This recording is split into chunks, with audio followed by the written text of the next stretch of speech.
So good to have you here, Sharon. I guess we met, didn't we, at an event, and we kept running into each other at like different other events Yeah. as we I guess got to know each other over that time. So I guess how long have we known each other? 2 or 3 years? Yeah, 2 or 3, I think. Yeah. Yeah. And I can really say that the person that you've changed, you've been growing and transforming since the first time I met you. Yeah. And you too. And I think, we had a message with each other while we were setting this up, and just to be, vulnerable and transparent and tell the listeners, that we even clashed a few times online where we, didn't agree on something, and you could feel the Yeah. tension and the triggering. And then I said, well, thank goodness we got past all that, and that a lot of that is because of our growth. Yeah. 100%. Like, Yeah. and that's the whole idea. And I think even like right now in the times that we're living in right now, it is about accepting other people's opinions and Yeah. views on stuff, because there's a lot of stuff to have an opinion on at the moment. And certainly I have as well. I've got Mm. beliefs around what's going on in the world, and so many others, and I don't need to agree with them and they don't need to agree with me. We just Yeah. need to be able to listen Yeah, that's right. And keep your to. mind open, because you just don't know that your opinion is fact, truth. Oh, oh, look, 100%, because my opinion will change all the time. Like, Yeah, and that's like as I gather different information, of course it's going to change, isn't it? yeah, Otherwise, we're stagnant. yeah, that's right. We're so Yep. stagnant. So I'm just going to hand it over, and I guess like tell us where you've been, where you are now, Yep, and what your impact is that you've sure. now birthed into this world. Thank So thank you. you. And thank you for having me, Shazzy. This is great to finally catch up online. And for anybody listening, I just want to preface this with, you can come from, rock bottom, dark hole, black Mm. spaces, to being a leader if you put your mind to it. And I'll tell you my story as briefly as I can. Yeah. And something I'm proud of is that I am testament to that comment, that, you know, I could be sitting in a housing commission rental home with 4 kids and a dog and no husband, and that's not a judgment of that situation. There will be people who are living like that, but they're really struggling and really finding things just too challenging. Um, and but you can also find ways, like, to rise above your situation, to get involved and to help others, and get involved in a single mothers group or whatever. So I think, and if we just have a conversation there too, I think yeah. like people who are listening to this, they've Mm, been drawn to listen to this for a reason. yeah. Like, like these are the kind of conversations that we have Yeah. that spark that whisper inside Yeah. that there is another way. Like Yeah. that's what it is, isn't it? It's like Yeah. opening up to, if you're hearing something different, to receive a different message. Like it's Yeah. perfect, isn't it? Like that's Yeah. who's going to hear this. This is where it's going to drop, and this is where your message, the way that you say it, will Yeah. land for that person that needs to hear it. Yeah, that's right. Yeah, Yeah. I do know a mum, in a housing commission house, with 4 kids and a dog, and she's running a parenting program. So but and she works. She's busy. But you don't have to stay stuck in No. in in the challenges. You can find ways to raise your vibration, I guess. Yeah, Exactly. And find the groups and people and everything that are, doing the stuff that yeah, where you want to be, yeah, because that's the key, isn't it? yeah, We didn't, for example, we met at a personal development event, yeah. so that's how we connected. And, by that, it's just that, oh, we built a little ripple effect that happens out there. So Yeah. keep going. Sorry. Just to Oh, no, get you, you're right. just so you get Okay. me excited, the ripple effect. It just massive. Yeah, so just Yeah. to tell my backstory very briefly, and I'm actually referring to the notes that I sent to you because I've never really written it all down. So I Mm, was born into an Air Force family. I'm an Air Force brat. My parents were very mismatched. So mum had elocution lessons, which is speaking, mm, and piano lessons, if you please, with Mrs. Bridger. And, she was dressed in, princess clothing and ringlets in her hair. And her mother was a seamstress for well-to-do ladies in Sydney, for the theatre ladies and the wives of the politicians. And so mum had that sort of lifestyle, and then Catholic boarding school for most of her childhood, which was a really, really hard way, going off on the train. And I think it's important, the backstory, our ancestry is a big part of who we become. So, that's my classy edge. And then dad was from the wrong side of the railway tracks, and he's a war widow's boy. And then he had a stepfather, and there was a lot of abuse in the house. And so there was a real mismatch in the parenting and in the types of people and backgrounds. And I think that was all very confusing for us kids. Yeah, I was going to say it's quite confusing, isn't it? Like, who am I? Like, who am I? And especially, and I think in the way that we were brought up in those times too, we were always supposed to be a reflection of our parents. Yeah. In, so many ways that, though, so who am I? Yeah, that's right. And I took, until about 55 to work it out. I'm 57 now, and I think I've worked it out. And I don't think I'll ever work it out. I think because it keeps changing. I think it does. Yeah. And they do say life is not about finding yourself, but creating yourself. I like that one. So my siblings were both intellectually disabled, so that's one of the reasons I probably wanted to go into teaching. I think my sister was Down syndrome, and I think my brother has schizophrenia, but certainly an intellectual disability as well. So that was very hard for everybody, particularly mum, but even for the sibling who had to be the bright one and the capable one and look after the other two. And, Can very much relate to that. Very much relate to that, because you become the responsible one, and as well, because they've been taken care of, and they're the ones that take up all the room. Like, you kind of get, you camouflage yourself in the background, so you're not another problem. Well, I probably don't know. Yeah, there was an element of camouflage, but I also was like, pick me. And they didn't, it was just like, look, we'll look at that later or whatever.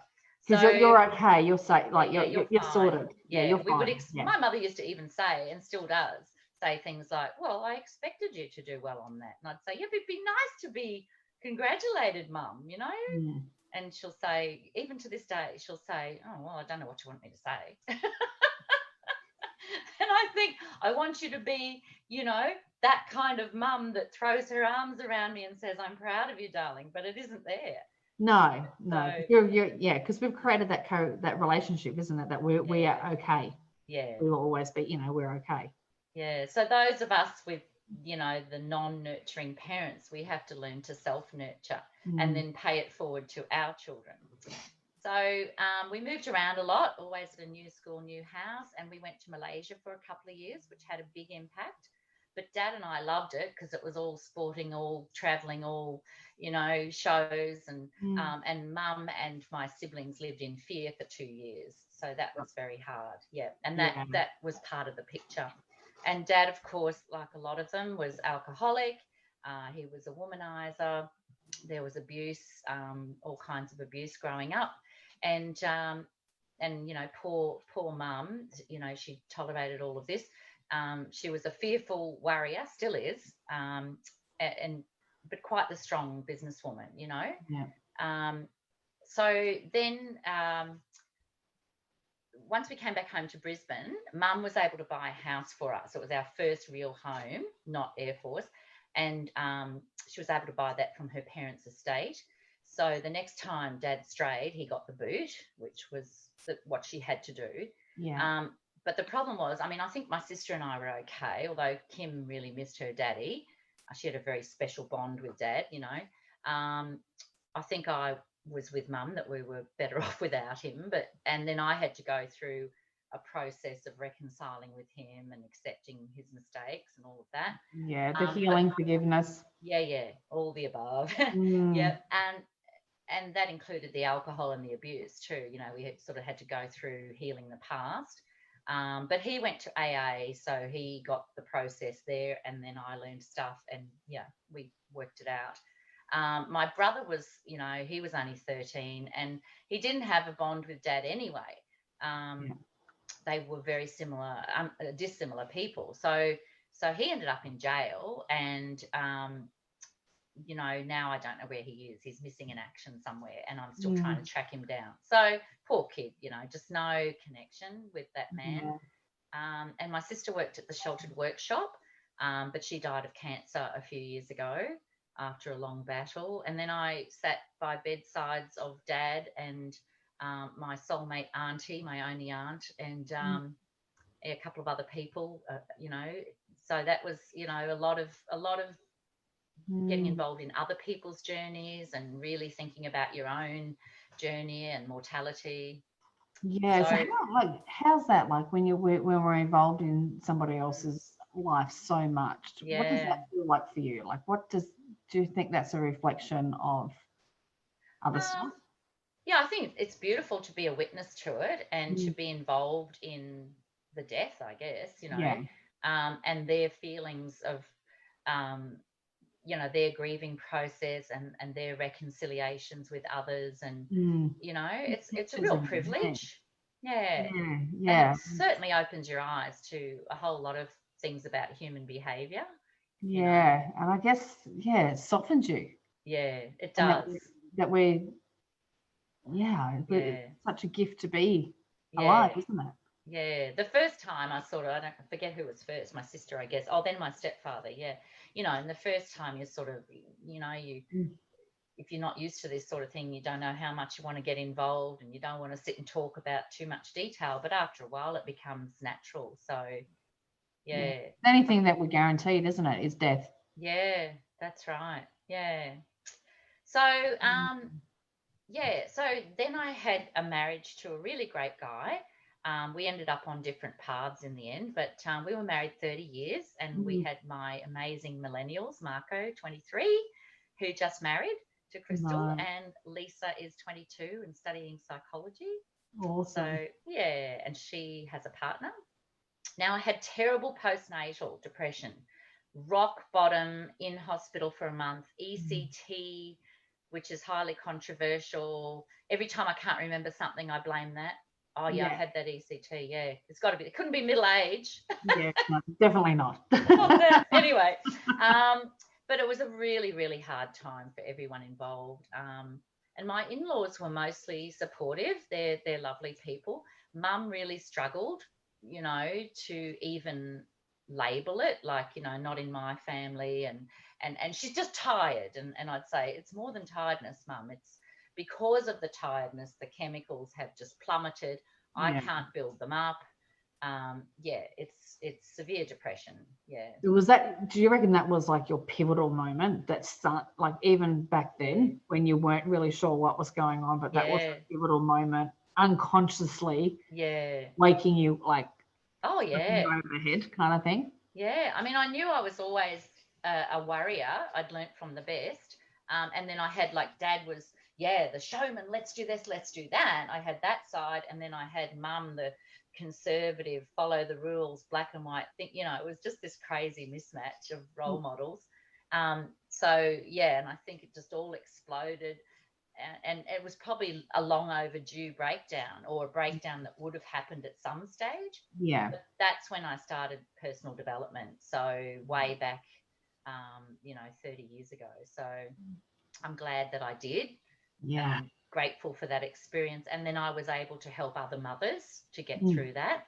And friends would call me and say, my daughter won't go into hospital and her postnatal is really bad. Could you come and talk to her? Which was great to be able to pay that forward. So, love that. Yeah. So Mum, I've just said here, Mum, poor old Mum. She's full of fear. And she's angry at everybody, the yard man. She lives in the retirement village, and, the yard man and the lady on the desk and the people at the meeting, and, and everything she tells you is just this, this tale of negativity. Yeah.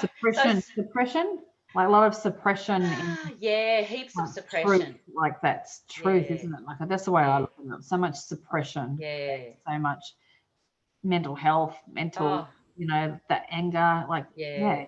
It's really sad. And I have tried like you wouldn't believe, or you would believe, you know, I've given her books, and, you know, she says, put that, like, she wouldn't call it anxiety and depression. So I found a book by Dr. Claire Weeks called Self-Help for Your Nerves, because in the old days, those mums would call it my nerves, and they'd pop a Bex or something, you know, or Sarah Pack. Yes, yeah, and so I found that book, and I thought, now this is the one, this is the book. She said, stick your self-help book up your jumper, I don't want to read it. I said, okay, all right. Yeah. And I tried again recently with a really good style of meditation that's putting love on yourself and putting love on your house and putting love on your neighborhood, Australia, the world. No, she said, boring. I said, not boring, Mum. It's beautiful and it's funny, but come on, you know, no. Yeah, you can't. So, brick wall, dead end, give up. And I just have to accept her where she is. But obviously, it's a big part of how I became me, and how I had a lot of limiting beliefs.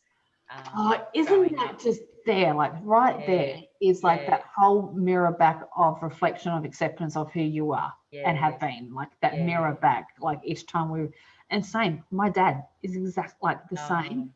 And like you know, there's been a lot of conflict and a lot of a lot of emotion, hurt, and all that kind of stuff in there as well. So, and each time I go, oh, it's just another lesson. It's just another lesson.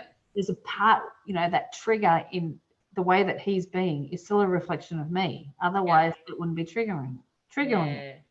Like, here it is again. So, you know, or whether it's in, you know, it's still in me in some way.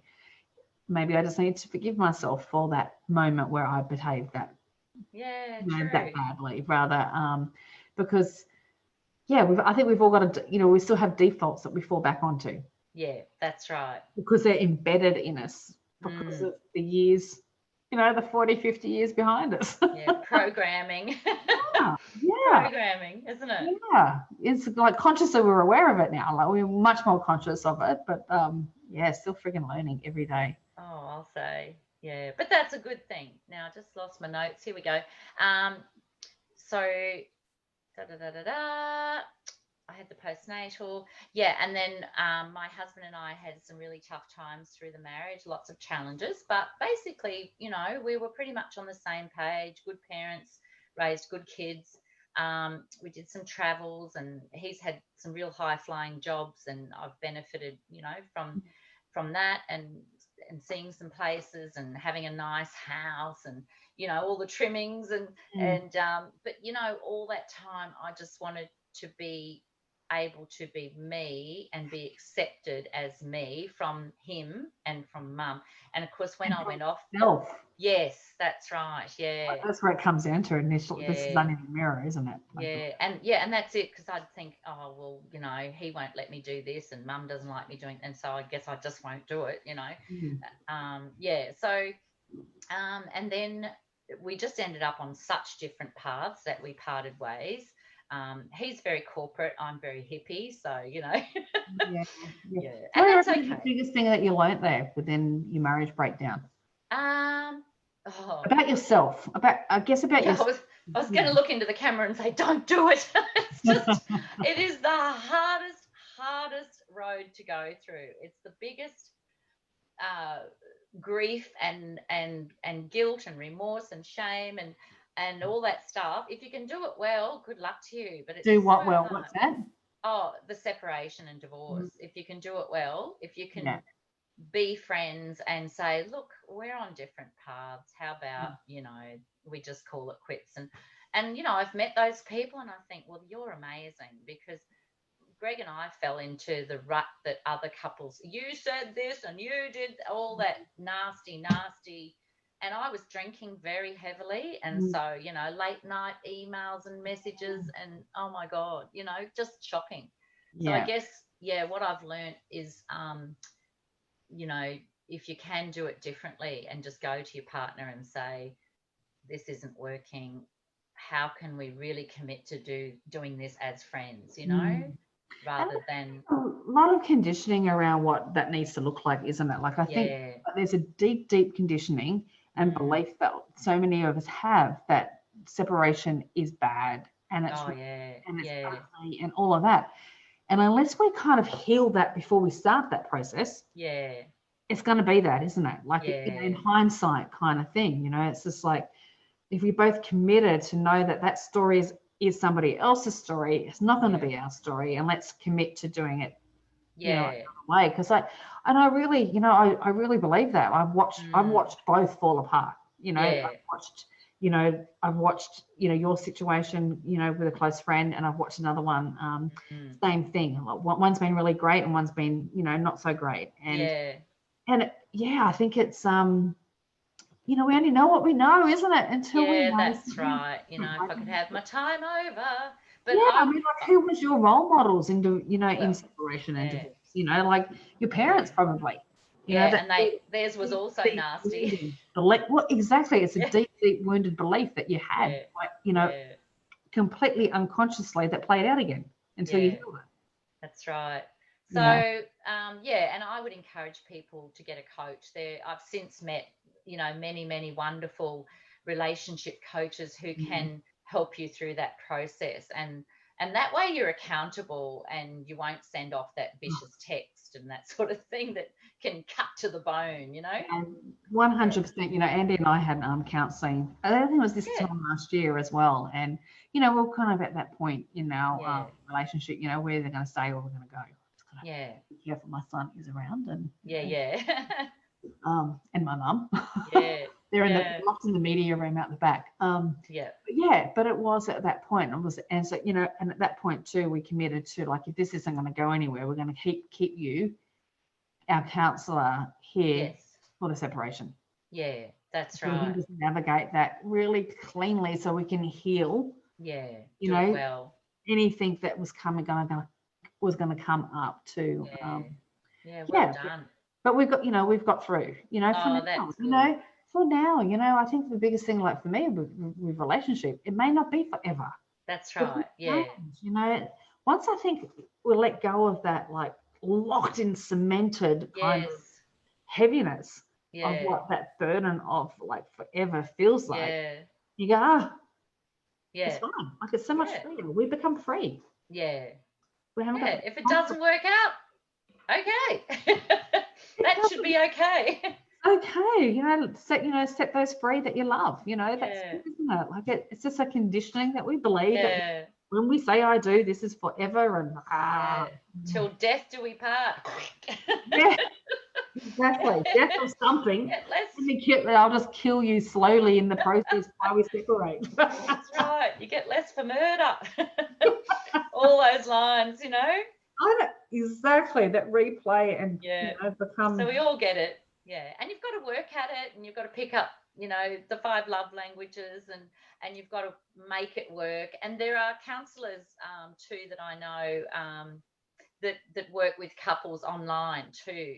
One couple in Perth springs to mind, and we worked through their little program, and just Frank and I, my new partner, and it was great, and we learned stuff about the masculine and feminine, and realized why we were conflicting, and because I was just about to say that, like, you're in a different relationship now, so like, what are you bringing into that, you know, like, well, heaps of learnings. So after the separation divorce, I did 5 years, that's 5 years now, of personal development courses online, read the books, doing the coaching studies. So I've come to a really different space and place in my life, and I've found the answers. And I know my ex will never see this, but I'd like to title a book after his comment one day towards the end. He said, "You're always looking for answers."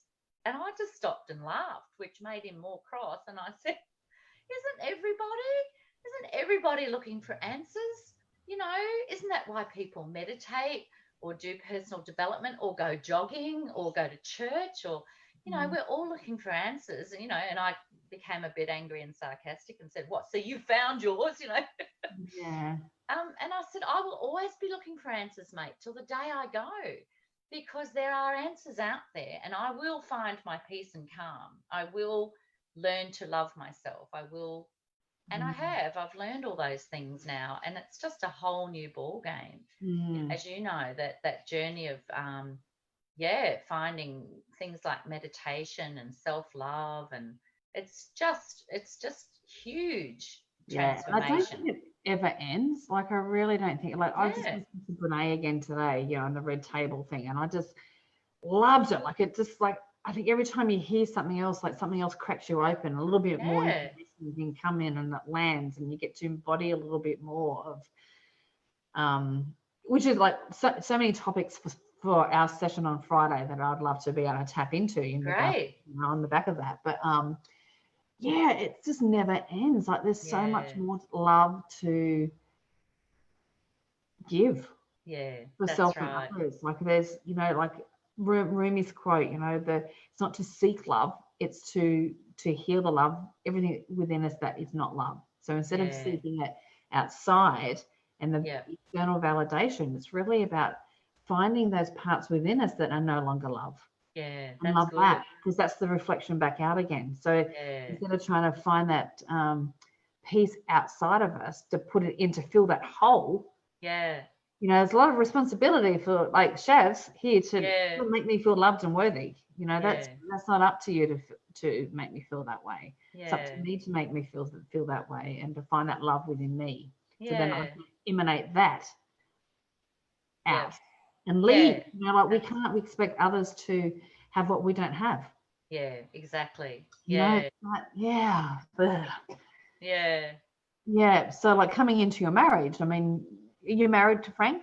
Oh, no, we're just partners. No. And when people ask us if we're married, we do this thing where we go, ish, married. Look, it's personal, isn't it? Like, it's not something we need at this stage, but we're really good mates, and we, we're soulmates, and we sing together with the guitars, and we're going to go traveling in a caravan together, and we set up, Crusaders Against Plastic together. And like, he's passionate about the environment and about men learning to express their feelings and things. And that's, what drew me to him, a man who would be willing to sit and cry and to cry for me. I only have to tell him something that I'm going through, and he starts to tear up. And yet he's a big blokey bloke, So, and then I've had to learn to drop into the feminine more.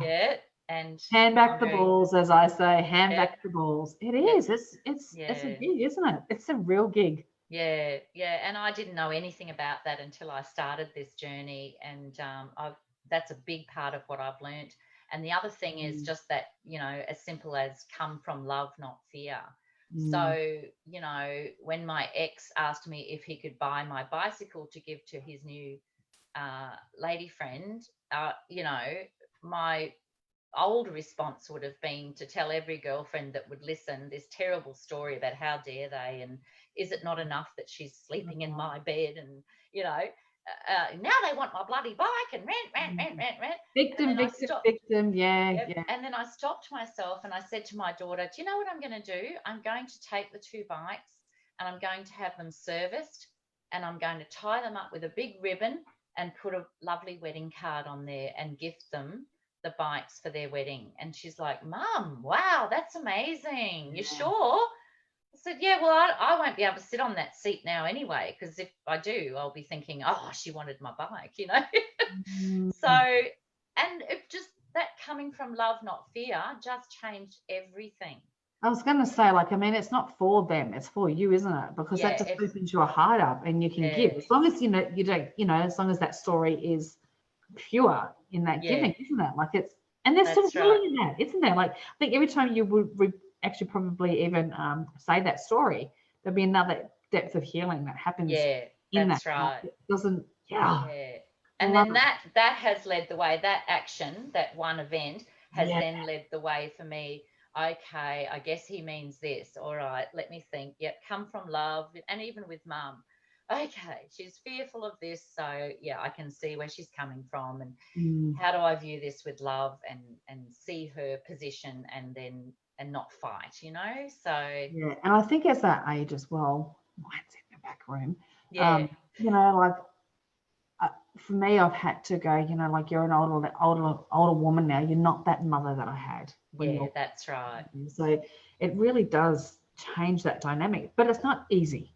No, it's It's not. not easy because there's still that little girl within me that's still going, that's still healing and still kind of wanting that little that attention in the way that she didn't get back then. Yeah, that's right. Like, and that's just the truth of that. That's my truth in that.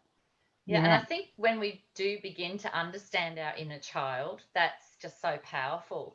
And I use it all the time with my coaching. And someone will say, "Well, he's blaming me for this, and he said that, and he did it." And I say, "Yeah, his little inner child is saying, it's all your fault. It's not my fault. It's all your fault.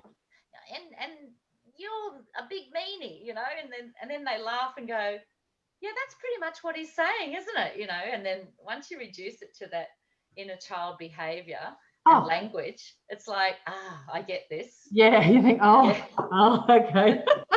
Yeah, exactly. Puts it in perspective, doesn't it? Really? I reckon for me, it plays a movie out in front of me.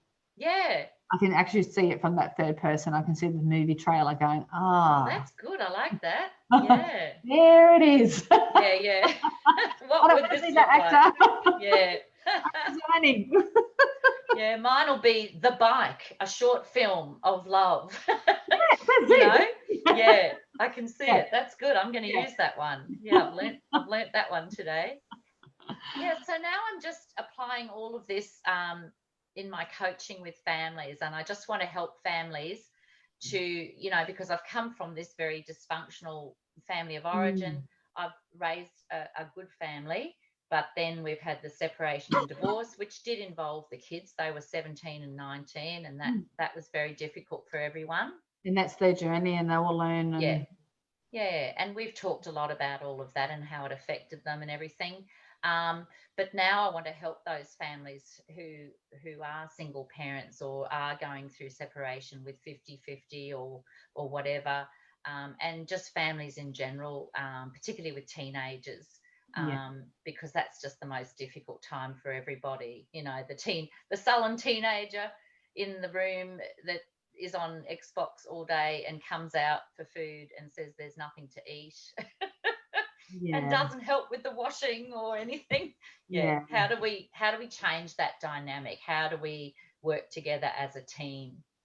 So what do you think changed since parenting? Like, I mean, as much like the way that we parent now compared to how we parented as how we were parented. What do you think's been one of the biggest things that's changed in the decades? Look, I think we've let go of that the discipline and control that we were raised with. And whilst we don't want to have control or over discipline children, we certainly don't want people hitting children or the old, like, you listen here, buddy boy, you get yourself out there and mow that bloody lawn or else. The iron fist. Like, we don't want to have that, but at the same time, we've kind of let go of the reins a lot, generally as a community. And, the kids are on devices all day long and they're not speaking respectfully to adults a lot of the time. But then let's talk about devices. Let's go there, because that's probably one that that will hit home with a lot of people. And I mean, what's your perspective on devices? Watch The Social Dilemma. I haven't watched that one yet. It's crazy. And watch it with your boy, because it teaches them how much control those corporations have over the way we think. And there's a little girl on the film that's taking selfies, and then she posts the selfie, and all her girlfriends are, oh, you're so cute, you're adorable, you're beautiful, you're so pretty. And then one friend says, and the actress that they chose, her ears are sticking out a lot beyond her hair, and maybe they pushed them out, but she's very good. And then the one friend says, oh, could your ears be any bigger, and posts a picture of an elephant, like a gif of an elephant. And the rest of the film is about her dealing with her big ears and crying in the mirror, and all because of social media. So that's social media aspect. So I've got a gamer, for example. Okay, so the gaming, same thing. I mean, as you know, Sharon, the dopamine hit in the cerebral cortex, And Yep. it's the same with us glued to our phones or whatever, a lot of parents. And sometimes the gamer will come back to us and say, well, you're always on Facebook. Well, yeah, touche, fair comment. Yeah, totally. Yeah. 100%. So at some point we have to come to a happy medium arrangement and be a better role model. Now, in our case, we're on our phones doing business, and that's how we make our income. So that's a really hard one, but maybe that's what needs to be explained to the teenager. Yeah.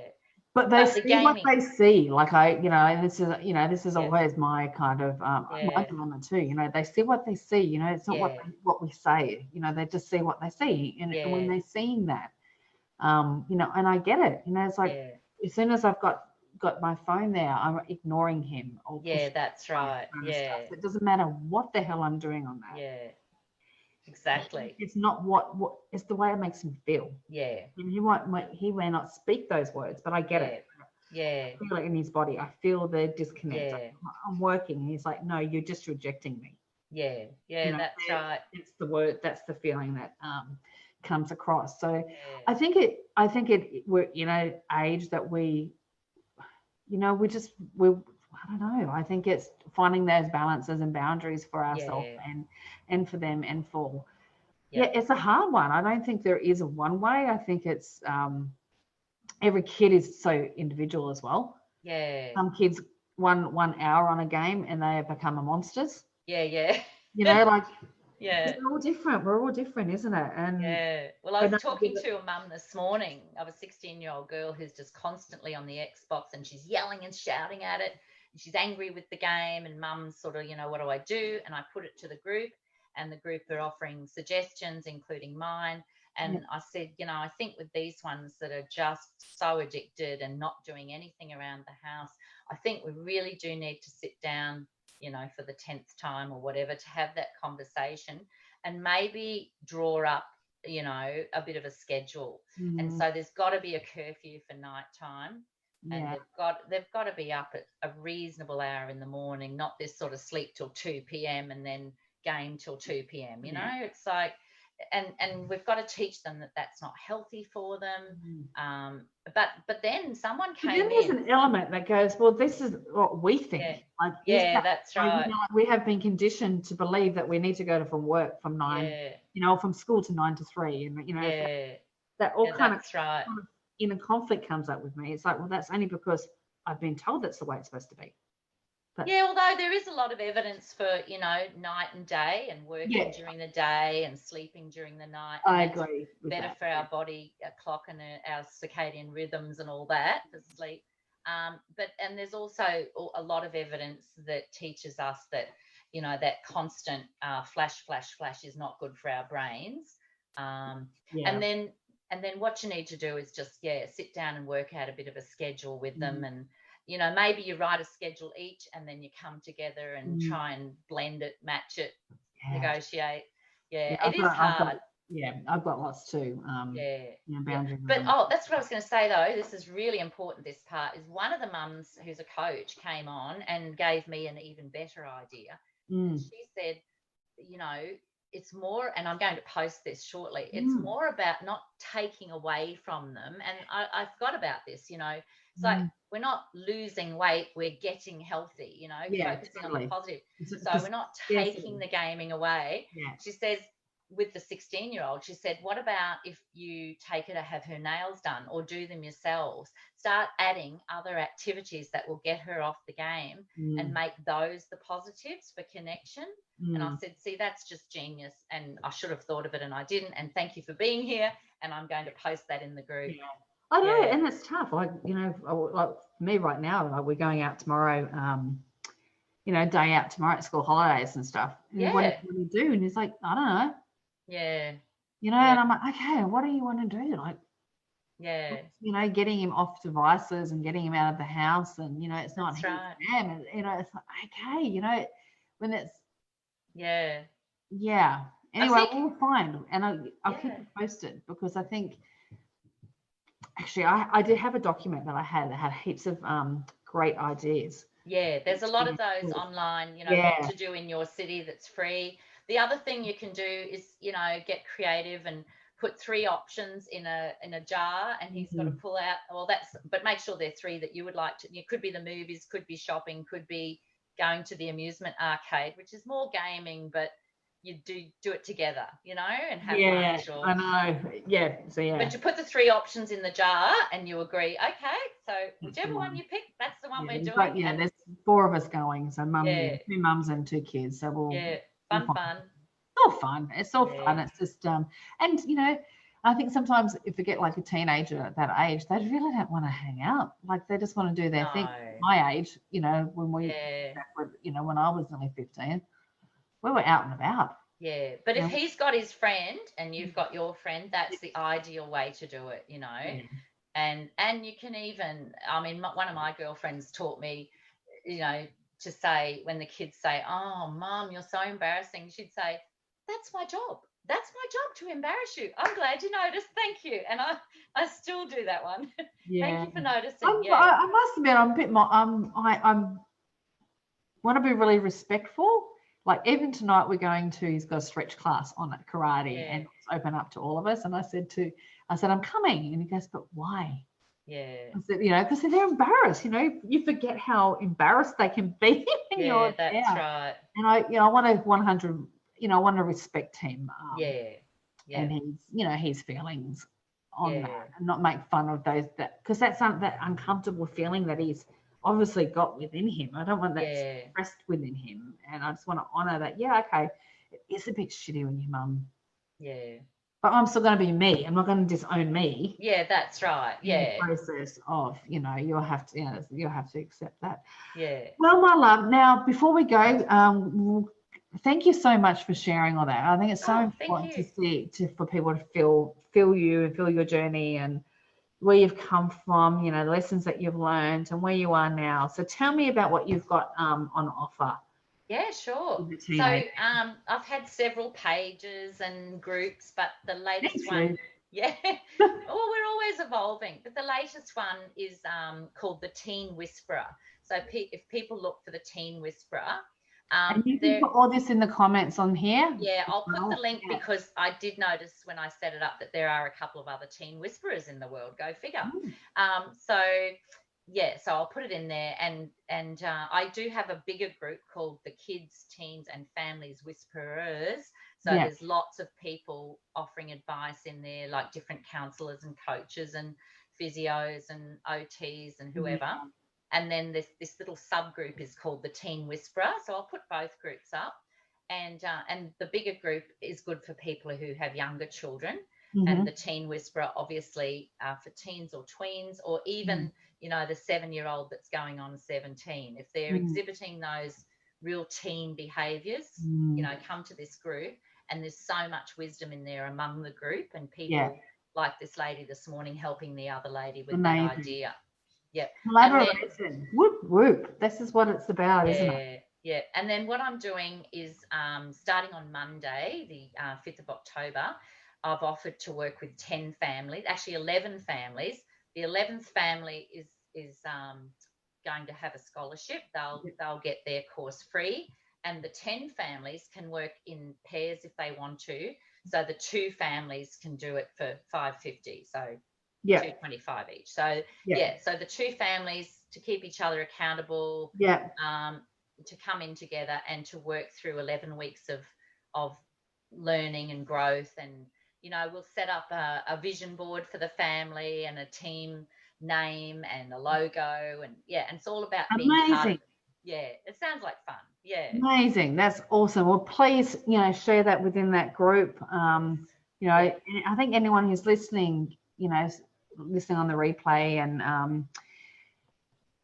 come on board. If you've got an offering that you want to offer, come on to one of these Wisdom Wednesdays, and you have all freedom to go ahead and share your stuff. That's lovely. Thank you. Really appreciate it.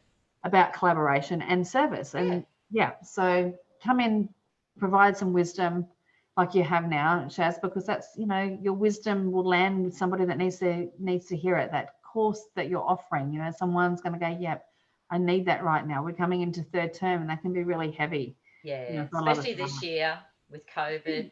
Big year. And I got a lovely message from one lady a couple of hours ago, and it just said, "Can I talk to you for half an hour tomorrow? I think my family needs this." I said, "Great, that's awesome." So, yeah. It's beautiful. Beautiful what you're offering. Thank you. And how that's come about. It's delicious. So cool. Yeah. Thanks, Shazzy. Thank you. Shazzy. We're going to get some. Shazza. So, and we're talking again on Friday. We're doing your story on my page. We are. So I'll have to put the link and stuff in here as well for those who need. Come over and listen to that. Perfect. It's all it's so cool. So much fun. That'll be great. Yeah, me. Can't wait. Awesome. High five. Bye. All right. Thanks, Shazzy. See you. Bye. Bye.